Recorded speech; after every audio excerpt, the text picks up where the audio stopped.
The Radio Memories Network is brought to you in part by Liberated Syndication, podcast publishing made easy, libsyn.com. That's LIBSYN.com.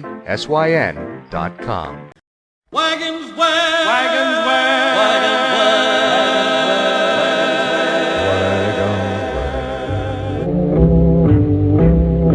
Rollin', rollin', rollin', rollin', rollin', rollin', rollin', wagons west are rollin'. Well, folks, today we're going to take you on a little trip down nostalgia lane. Okay, you are 10 years old, you're standing in front of the local theater, you've got a quarter in your pocket, and you look up on the marquee and you see The Phantom Rider, starring... Well, who would you like for it to star? How about Dennis Moore? Remember Dennis Moore? Great character actor. The Westerns. Well, go ahead and get your popcorn for a dime and your drink. You still got a nickel left over. Here we go. Frontier Fighters.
Frontier Fighters, inspiring dramatic incidents in the lives of the trailblazers of the far west. 1803. Seated in his study, President Thomas Jefferson is talking to his personal secretary. Captain Lewis, your attention, please. Yes, Mr. President. Captain, I'm a plain man. Plain spoken. Yes, Mr. President. You've been my confidential secretary now for, let me see, 2 years. Yes, sir. 2 years, lacking a few months. Captain, have you ever speculated why I chose an Army officer to be my secretary? Many times, Mr. President. Well, sir, you're going to relieve me? Send me back to the troops? No, I'm not returning you to your regiment. Captain Lewis, you've no business in the Army. No business in the Army? Oh, you don't think I lack courage, sir? Of course not. Your record in the whiskey insurrection is ample proof of your courage. Well, then, Mr. Jefferson, just what do you infer? Captain Lewis, as third President of the United States of America, I contemplate sending an expedition to explore the great Northwest Territory beyond the Rocky Mountains. You, Captain Meriwether Lewis, and another Army officer will lead that expedition. Well, I'm honored, sir, and thank you for your confidence. And who, may I ask, is to be my colleague in this undertaking? A man like yourself, a soldier, intelligent and courageous. A man who will sacrifice his life, if need be, to make this project a success. Captain William Clark.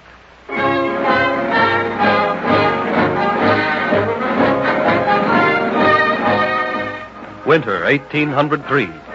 At the head of 26 men, 14 of them volunteer soldiers, the others Kentucky boys, Lewis and Clark were snowed in at the mouth of the Missouri River, near what is now the city of St. Louis, until the spring thaws finally released them and they traveled on. Ever westward toward the setting sun toiled the Lewis and Clark cavalcade, fighting hostile Indians, exploring the hidden tributaries of the great Missouri River, blazing new trails through the dense but magnificent wilderness, charting paths never before trod by white men.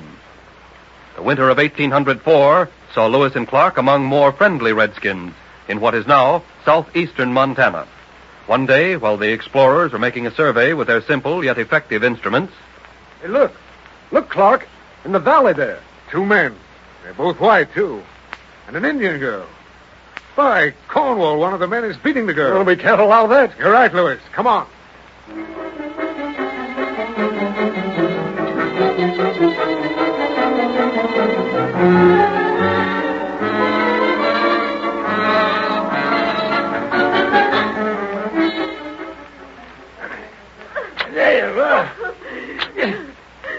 Ain't that about enough, LeBlanc? She's about dead already. I got to whale the daylight out of an engine, Drew, to make 'em behave.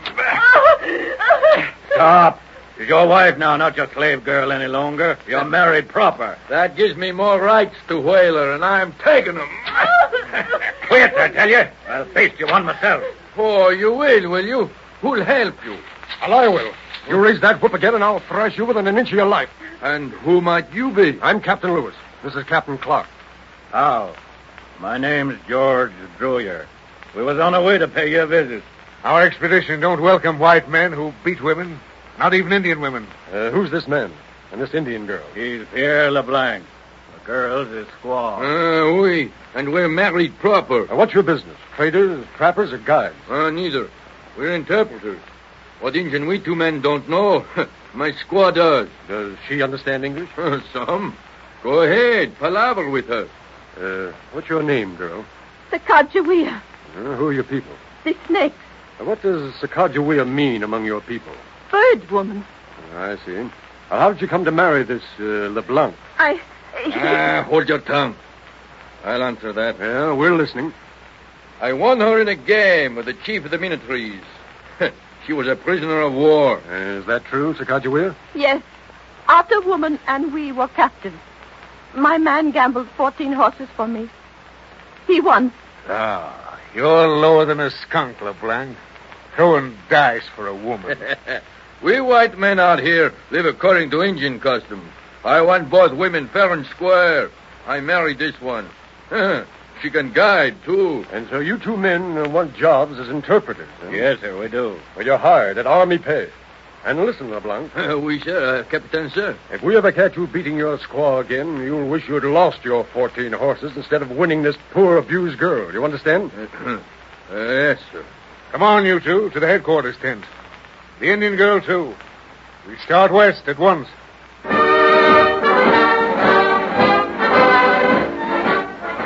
Grateful to Lewis and Clark for delivering her from the white man's lashings, Sacagawea many times saved the expedition from total annihilation, as one day, while on the plains... Hey, Clark, look! There's buffalo on that rise. I see him. They look ugly, too. Yeah, they're milling. Waiting for that big bull leader to make up his mind. He's decided. There they go. There must be 10,000 animals in that herd. Yeah. Hey, the leader's seen us. He's swerving them. Great Cornwall, they're heading straight this way. What'll we do? Look, Clark. Sacagawea coming out of that gulch. You see over there to my right? Is that gal insane? She was safe there in that gulch. She's running straight for the middle of the herd. And waving a blanket. Yeah, it's an old Indian trick. She intends to part the herd in the middle. Oh, she'll never do it. There's too many. Lewis, we're all goners. Hey, Clark, they're almost on her. They'll trample her down. Hey, wait a minute. She's flicking that big bull across the snout. Why, he stopped. And she hits him again. The herd's parting, Clark. It's parting. Down, everybody, down. Afraid they'll pass us by.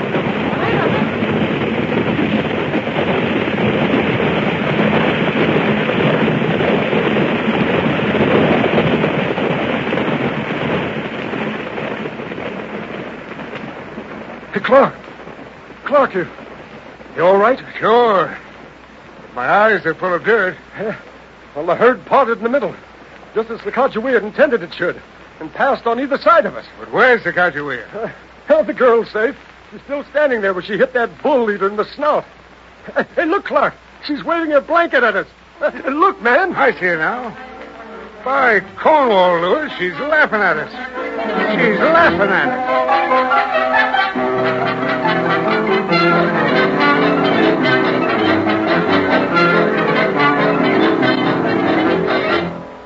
Through unexplored forests, across forbidding mountains toiled the brave expedition, pushing the boundaries of the United States across the Rockies, adding to the nation's domain broad plains, fertile valleys, and snow-covered peaks, a dominion vast enough, rich enough to satisfy the ambition of kings. All through the long journey westward, with countless obstacles blocking the blood-stained, sweat-soaked path of the explorers, Sacagawea was constantly at the side of Lewis and Clark. The end of the month of June, 1805, found the party at the foot of the Great Falls of the Missouri, and, while making their tedious and harrowing portage around the Great Falls, Lewis and Clark and their intrepid companions celebrated the first 4th of July ever to be held in Montana. Above Great Falls, they discovered that the Missouri River broke into 3 forks, which they named the Jefferson, the Madison, and the Gallatin. While traversing this country, they were deluged by numerous thunderstorms. Clark, this ain't a rain, it's a cloudburst. Better get out of this riverbed. This stream will be a torrent before long. Here it comes. Where's Sacagawea? Up ahead, where you always find it. You take the men to that rise over there, and I'll go after Sacagawea. All right. To the rise. All men in baggage. Sacagawea! Sacagawea! Where are you? Here, Master Lewis, in this tree. Hang on for your life. I'm coming. Sacagawea! Thank heavens I found you. What shall I do, Master Lewis? Hang on to my shoulders. Your arms tight around my neck. When I let go of this limb, I'll let the current take us downstream. And trust in God. Here we go. Hold on, Sacagawea. We'll make it.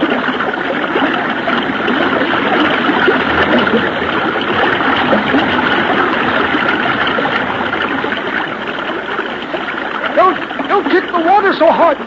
Keep your feet together. That's fine. I can see that still water ahead there. We'll make for that. Sacagawea obeys.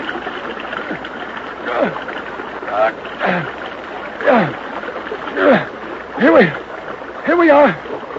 Safe and sound. Quiet now. Well, I take hold of these branches to help us up out of the stream.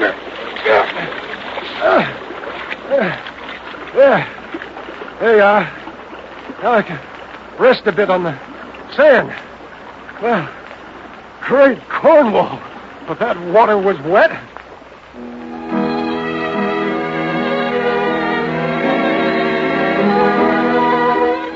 Their buckskin garments hanging in tatters from their gaunt shoulders, their faces deeply seamed from hunger and exposure, their bare feet torn and bleeding, their flesh seared by Indian arrows, the explorers finally reached the Columbia River. What's the date, Lewis? It's November 15th. It's 1805. Just around that bend in this river, Lewis. What do you see? I can't see anything, but I hear plenty. Listen. The sea, Lewis. The sea. That's sweet music, Clark. The roar of those breakers. I prefer the view. Blue water. Wide water. Salt water. Without limit. Mighty sea of the setting sun. The Pacific Ocean.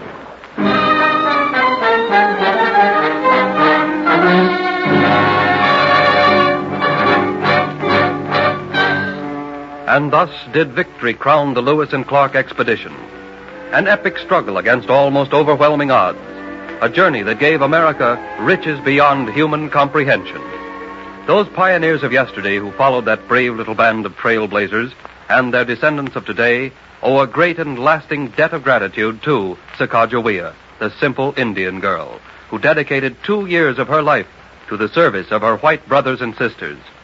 And thus did the frontier fighters of yesteryear battle danger, the elements of nature, and discouragement to push the American boundary ever westward.